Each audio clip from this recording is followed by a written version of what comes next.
So, as I'm sure you know, Donald Trump is our new president in the United States. And while most people are concerned about things like, oh, is he going to be building this wall on the Mexican border and all these other issues with immigration and things going on, what I'm focused on is how can I make money based on this new election. So what I have for you guys today are 5 of these stocks that seem like they will do the best under the new administration.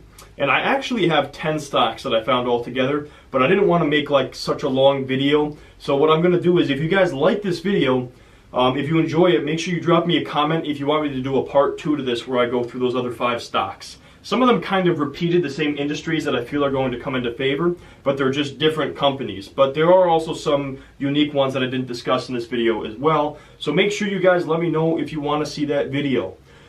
Anyways, the first stock is a company called AECOM, and they trade under the symbol ACM on the New York Stock Exchange. So America's roads, bridges, and airports are aging, and infrastructure stimulus was one platform of Trump's campaign. It was actually a platform of both Hillary Clinton and Trump's campaign, so this isn't just specific to Trump. But AECOM is an engineering firm that provides design, consultation, construction, and management services, and what's important to note here is that over 1/3 of their income comes from state, local, and federal contracts in the U.S. Now, shares of AECOM jumped post-election because it's expected that there's going to be significant improvements made upon the infrastructure in America. So AECOM is what's called a mid-cap stock. They're not a large cap stock and they're not a small cap stock. So they're kind of in the middle. They're not a huge company and they're not a startup company either, or a small company. But the thing is, they have a direct link to U.S. infrastructure based on the fact that over 1/3 of their income comes from contracts from the United States. So you may ask, why not invest in a large cap infrastructure stock like Caterpillar? That might not be a bad investment either, but the point is, guys, that AECOM has more direct involvement to U.S. infrastructure upgrades than Caterpillar does, simply because of their contracts with the United States. So investing in Caterpillar, they're likely to be less impacted because there's less direct involvement with U.S. infrastructure upgrades. I mean, I'm sure Caterpillar will probably do well as well if there's going to be significant construction, but you're probably going to see more of an impact on AECOM stock than you would a large cap infrastructure stock like Caterpillar. Number 2 is JP Morgan Chase. They trade under the symbol JPM on the New York Stock Exchange. So financial stocks have been in a hot uptrend ever since election day. Bank stocks are hot right now. I'm actually invested in a couple of bank stocks right now. So this was basically fueled by the hopes of looser regulation under the Trump regime. Now, on top of this, the Federal Reserve will be hiking interest rates in 2017. And I believe I read somewhere that there's going to be 3 separate interest rate hikes in 2017 alone. So this will largely benefit banks. Now, JP Morgan is the largest U.S. bank in terms of their assets. And JP Morgan, the CEO, James Dimon, I believe that's how you pronounce it. I'm sure, as you guys know, if you've watched my videos before, I'm famous for terrible pronunciation. So correct me if I'm wrong, but I believe that's how it's pronounced. He has a relationship with Trump, a professional relationship that is.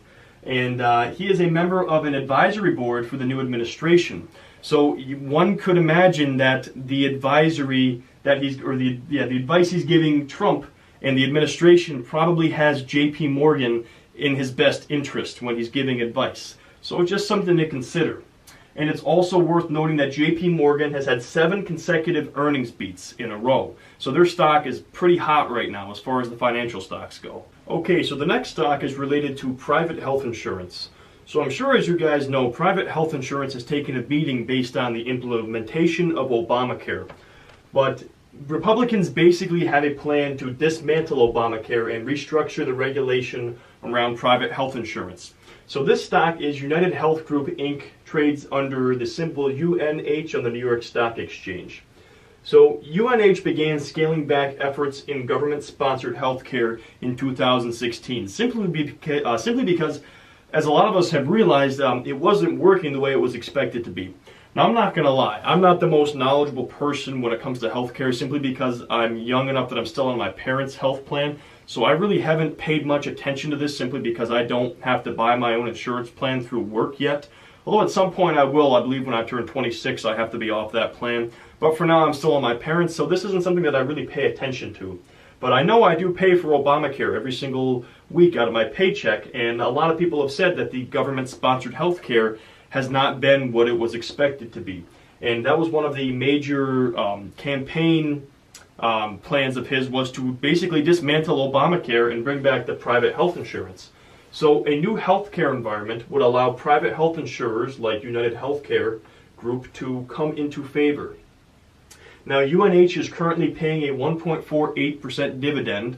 They did do some scaling back, and obviously when Obamacare was being implemented, their stock fell out of favor. But if the stock comes into favor and they're able to grow their business as private health insurance comes into favor and more people are being insured through private health insurers like United, there is a lot of room for that dividend likely to grow. So this might be a great long-term investment for somebody who's looking for a nice dividend stock. Private health insurance will be making a return as Obamacare crumbles. And this is probably the best stock to get into if you're trying to get involved in private health insurance, because United Healthcare is the third largest healthcare company in the world and the largest United States health insurer. Now, number 4, this stock is particularly interesting simply because it's actually down significantly right now. This is Sturm, Ruger & Co. They trade on the New York Stock Exchange under the symbol RGR. This is an American-based firearm manufacturing company. Now, as I'm sure you guys know, the Second Amendment right has been a hot topic lately surrounding all of these mass shootings and school shootings. And basically, the Clinton administration, the plan was to, have stricter regulation on firearms. Now, looser regulation on firearms sales are expected under the Trump administration. And with looser regulation, there should be more firearm sales, and more firearm sales would benefit the gun manufacturers like Sturm and Ruger. Now, what's interesting is that RGR actually toppled, their stock toppled post-election because investors believed the stronger than normal sales had been fueled by a fear of a Clinton election. I know this sounds kind of weird, guys, but this is the same reason that the days that there are mass shootings that go all over the news, you'll see gun stocks go up. And that is because people people are afraid they're going to lose their rights to have firearms, especially when these mass shootings happen. They're more fearful of regulation. So firearm sales actually go up surrounding mass shootings because people want to stock up on ammunition and firearms before regulations change. So because people were fearful of the Clinton administration basically having stricter regulations on guns, investors feared that the demand for the guns had been basically dried up, and that a Trump election would actually not be good for this company because there would be no demand for firearms. I don't believe this is the case. There seems to be steady demand for firearms, and there's been many times in the past when people predicted the peak of gun sales, and in most cases they've been wrong. So what I see this as is I see this as a short-term turbulence for this stock, and I see it actually as a great entry point for a long-term investor if you're looking to get involved in a firearm company. So, like I said, this dip in the stock may be a great entry point for a long-term investor because I don't believe that the demand has been dried up. I think we're going to see gun sales increase as regulation is loosened. And I would say, as far as getting involved in a gun stock or a gun manufacturer, Sturm & Ruger is probably your best option because they are the largest gun manufacturer in the U.S. In fact, in 2014, that was the most recent data I could find, they actually manufactured 1.64 million guns and firearms that year. So they're a pretty large gun manufacturer. Okay, and the last stock on my list here is a company called CoreCivic, and they trade under the symbol CXW on the New York Stock Exchange. Now, this is a company that owns and manages private prisons and detention centers in America. Now, President Trump has made a plan, or has made plans to crack down on crime. So it's expected that if this does happen and he increases basically law enforcement with the federal government, it's expected that local state and city governments will follow suit as well and increase their law enforcement efforts as well. Now, with increased law enforcement efforts, there will likely be an influx of prisoners into our prisons in America. Now, right now, this doesn't seem like a good investment. This is because the government has been getting out of the private prison industry because they've been allowing their existing contracts with CXW to lapse without renewal. They're not interested in having private prisons housing federal inmates anymore. They want to own those prisons themselves, basically. But here's the problem, guys. if Trump follows through on this, without massive expansion of the government-run facilities, they will not have the capacity to house this influx of new inmates, and they may have no choice but to renew contracts with CXW to house all of these inmates. Now, like I said, this is if Trump actually follows through on this promise to cut down crime and crack down on crime. So it's hard to say. I'm sure, as you guys know, a lot of politicians, when they're running, they pretty much just say a lot of stuff because they want to get elected. It's hard to say whether this is something he's going to follow through with.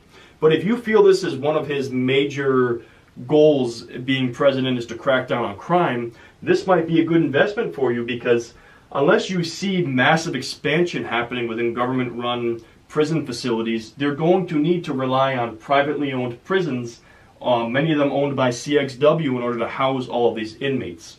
So that was the 5th stock I had on the list here of stocks that will likely do well under Trump. Anyways, guys, like I said, if you want me to do a part 2 of this, I have 5 other stocks that I had found, and I kind of cut the 10 down into a list of 5. And like I said, some of them repeat these industries, but they're other companies. If you guys want me to do a part 2, make sure you drop me a comment and let me know. Now, if you guys are interested in learning about trading in the stock market, I do have my beginner's guide to stock market trading, which I will link up in the description below, and there should be an annotation popping up here on the screen as well. If you guys enjoyed the video, please drop me a like, and also drop me a comment if there's any topics you want me to cover on this channel. I cover all kinds of topics from fitness and nutrition to the stock market, as well as some basic stuff on business.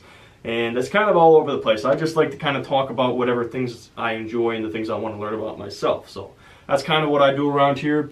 If you're new to the channel, please consider subscribing to be notified of future uploads. And as always, I thank you guys for watching this video.